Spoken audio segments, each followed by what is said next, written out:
नमस्कार दोस्तों। आज हम एक सीपीयू बनाने वाले हैं प्रॉपर। किस तरह से उसको निकालना है, किस तरह से रिवोल्व करना है, किस तरह से बिठाना है। तो सीपीयू निकालने के लिए सबसे पहले हम उसका ग्लू कट कर रहे हैं। ग्लू कट करने के लिए जो हमने ब्लेड इस्तेमाल किया है वो हांगकांग का है। ये बहुत अच्छा ब्लेड होता है, पतला भी होता है, जो ईजिली जो हमारे सीपीयू के बाजू में कंपोनेंट लगे होते हैं उनके बीच में आराम से चल जाता है। हम इसका ग्लू कट करे ले रहे हैं। ग्लू कट करने के लिए जो हमने टेम्परेचर रखा है वो हमारा 280 है। एयर कर रखी है हमने 3।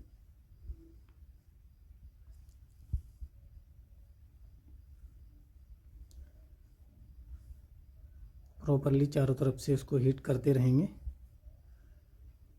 ग्लू हमारा समथिंग कट चुका है।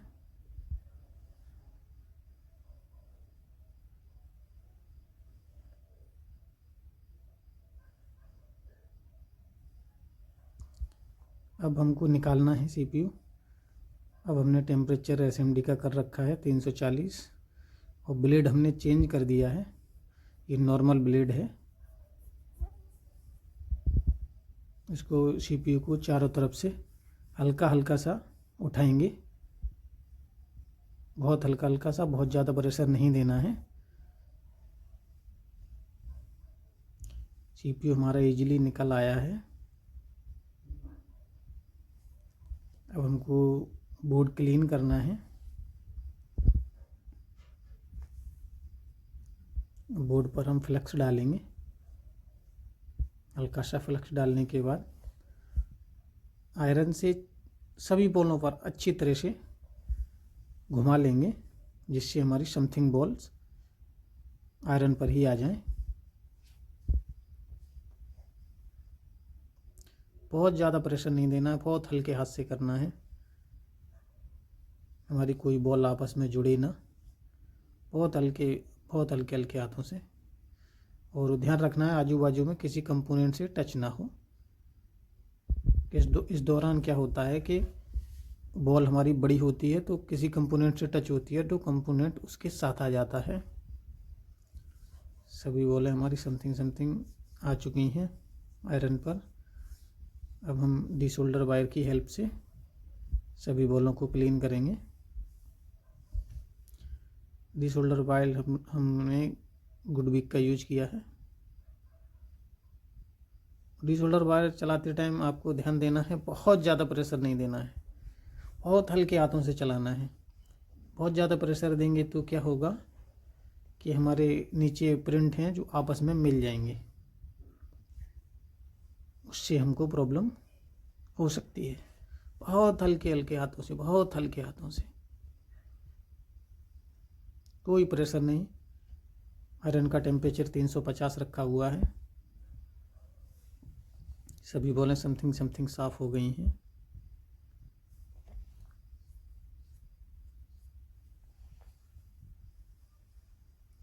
अब हम इसको किसी लिक्विड हम यूज करते हैं 850। बहुत ही अच्छा क्लीनर है, बहुत बेहतरीन काम करता है।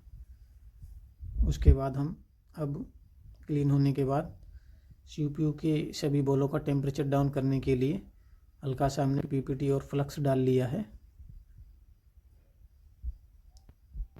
हल्का हल्का बॉलों पे घुमा लेंगे। उसके बाद डिसोल्डर की मदद से डिसोल्डर वायर चारों तरफ सभी बॉलों पर घुमा लेंगे। क्योंकि पीपीडी हमारा डिसोल्डर पर आ गया है, उससे सभी बॉलों का टेम्परेचर नॉर्मल हो जाएगा, जिससे जब हम सीपीयू बिठाएंगे तो वही पीपीडी हमारे सीपीयू पे लगी हुई है तो सभी बॉल हमारी प्रॉपरली कनेक्ट हो पाएंगी। ध्यान रहे, बहुत ज़्यादा प्रेशर नहीं देना है।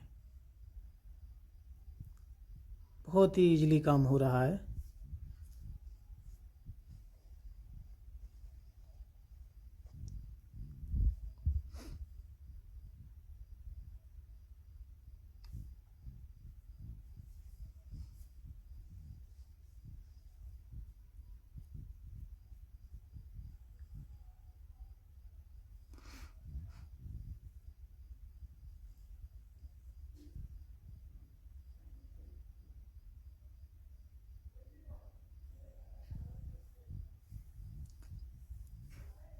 अब हम 800 क्लीनर की मदद से इसको क्लीन करेंगे। ध्यान रहे ब्रश हमको यूज नहीं करना है, क्योंकि ब्रश पे पहले से हमारी गंदगी होती है। तो हमको कॉटन या जो अपनी रुई आती है उसको इस्तेमाल करना है। इससे हमारा ईजिली साफ़ होता है, सभी गंदगी हमारी कॉटन पर आ जाती है। देख पा रहे हैं प्रॉपर क्लीन हो गया, गंदगी सारी की सारी कॉटन पर आ गई। अगर वही काम हम ब्रश से करते ना तो ब्रश पे पहले से गंदगी होती है, तो वो गंदगी हमारी नीचे बोर्ड में आ जाती है। वो कितना भी कर लो चिकनापन रहता ही रहता है। देख लेंगे हल्का सा अगर कहीं कोई ब्लैक पेस्ट लगा हुआ है तो उसको हटा देंगे। प्रॉपर क्लीनिंग हमें सक्सेस की तरफ ले जाती है, प्रॉपर क्लीनिंग। उसके बाद हम सीपीयू का ब्लैक पेस्ट साफ करेंगे बहुत ही ईजिली तरीके से। हमको मुड़ा हुआ ब्लेड इसमें उस पर नहीं चलाना है। हम जो नॉर्मली ग्लू कट करने के लिए जो ब्लेड इस्तेमाल करते हैं उसको नहीं चलाना है। जो हम सीपीयू उठाने के लिए करते हैं उस स्क्रैपर की यूज करना है। एसएमडी का टेम्परेचर 340, हल्का सा हीट हो जाने के बाद हल्का हल्का बहुत हल्के हल्के हाथों से चलाना है। आप देख पा रहे हैं कोई भी प्रेशर नहीं लग रहा है, बहुत हल्के हाथों से चल रहा है।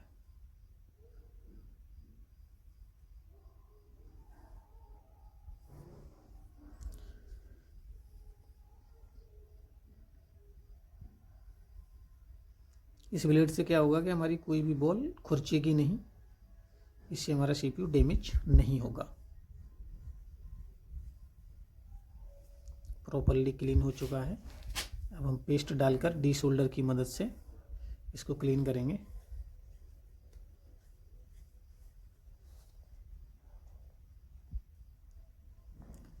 सीपीयू बनाते टाइम हमको कभी भी जल्दबाजी नहीं करनी।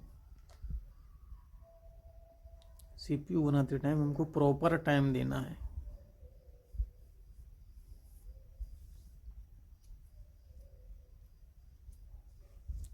कोई भी डाउट नहीं रहना चाहिए। इससे क्या है, जब हम सीपीयू बिठाएंगे तो डाउट ना रहे। अब जो ब्लैक ब्लैक बॉल रह गई हैं उनको भी साफ़ करने का बेस्ट तरीका बताता हूँ आपको। सबसे पहले इसको डी शोल्डर की मदद से साफ़ कर लेंगे।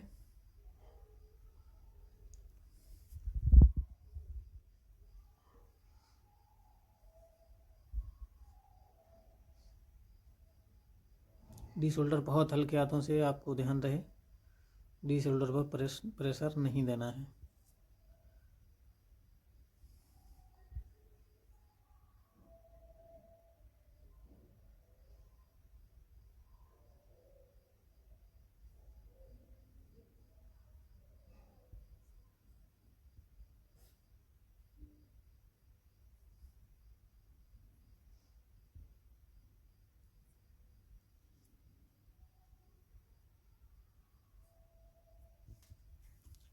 सीपीयू को हमने कॉटन से साफ कर लिया।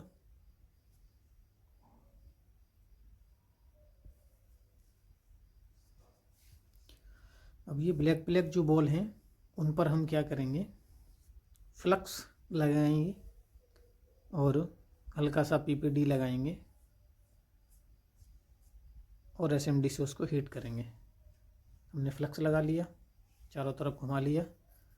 उसके बाद हम हल्की सी पीपीडी लगाएंगे।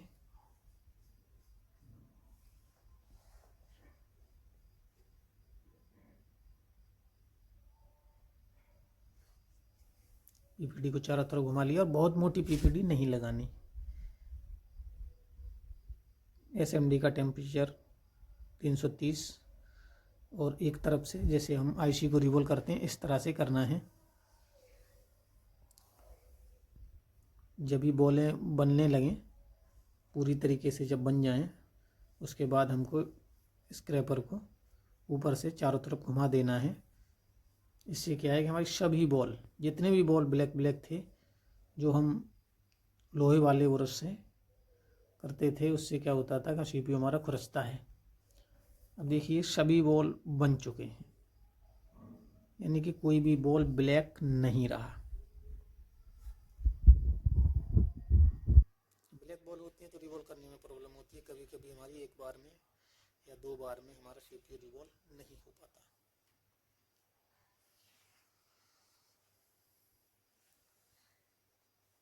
फिर हम इसको क्लीनर से क्लीन करेंगे।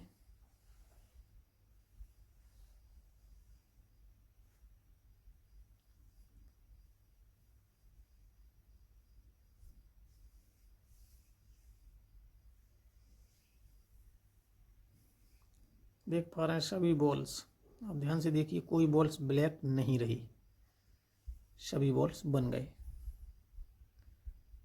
अब हम नॉर्मली ये हमारा सीपीयू हो गया रिवॉल्व होने के लिए रेडी।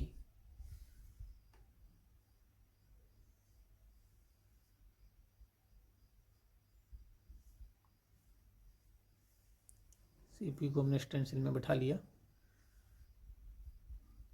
सीपीयू जब बिठाएंगे और स्टेंसिल सीपीयू के ऊपर जब लगाएंगे तो जब हम चिमटी रखते हैं ना तो बहुत प्रेशर नहीं देना है, बहुत हल्के हाथों से पीपीडी लगा देंगे। लगाने के बाद उसको किसी कपड़े से साफ़ कर लेंगे और एसएमडी का टेम्परेचर 320 या 300 रखकर एक कोने की तरफ से हल्का हल्का हीट करेंगे।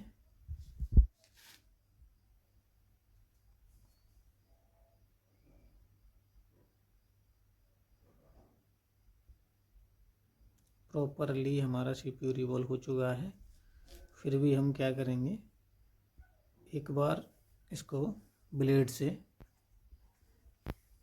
कट करके देख लेंगे, शायद कोई बॉल छोटी बड़ी ना हो, क्योंकि जब हम चिमटी से दबाते हैं तो कहीं प्रेशर कम ज़्यादा होने की वजह से या पीपीडी लगाते टाइम प्रेशर कम ज़्यादा होने की वजह से ऐसा होता है। सभी बॉलें समथिंग हमारी कट चुकी हैं।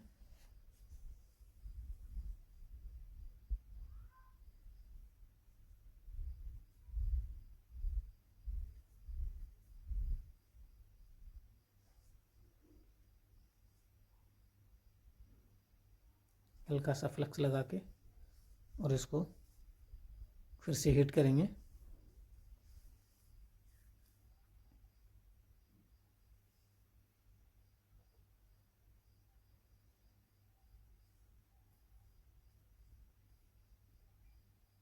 सीपीयू हो गया हमारा प्रॉपर रिवॉल्व। सीपीयू बनाने जब हम बनाएंगे तो एक बार कट 100% करना ही करना है। हमको श्योर हो जाना है कोई बॉल हमारी छोटी बड़ी तो नहीं है, हमको ये श्योर होना है। ठीक है, सीपीयू रिवॉल्व हो गया। अब हम बोर्ड पर सीपीयू को फिक्स करेंगे। पेस्ट हमको बहुत ज़्यादा नहीं लगाना, हल्का सा पेस्ट लगा देना है सीपीयू के बीच सरफेस पे और सीपीयू को बिठा देना है। अगर बहुत ज़्यादा पेस्ट लगाएंगे तो हमारा सीपीयू तैर जाएगा।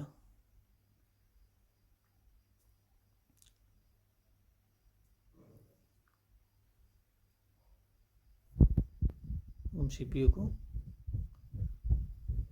बिठाने के बाद हीट करेंगे। हीट करने के लिए टेम्परेचर हमारा 340, चारों कोनों पर अच्छी तरीके से हीट कर लेना है। उसके बाद एक तरफ से हमको फ्लक्स डालेंगे।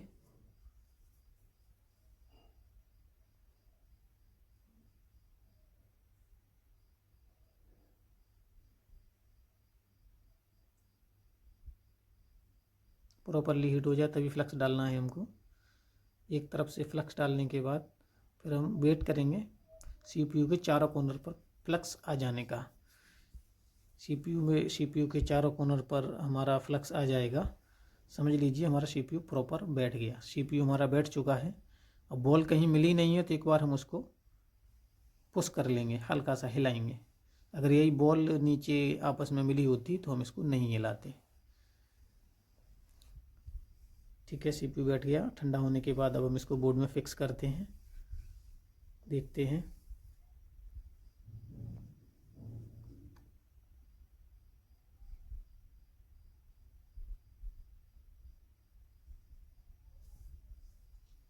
ऑन करके देखते हैं इसको। ऑन तो हो गया, लग रहा है बैटरी डिस्चार्ज है। एक बार चार्जिंग की पिन लगाएंगे।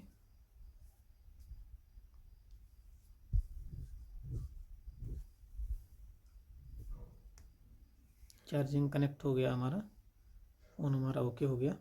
Thank you.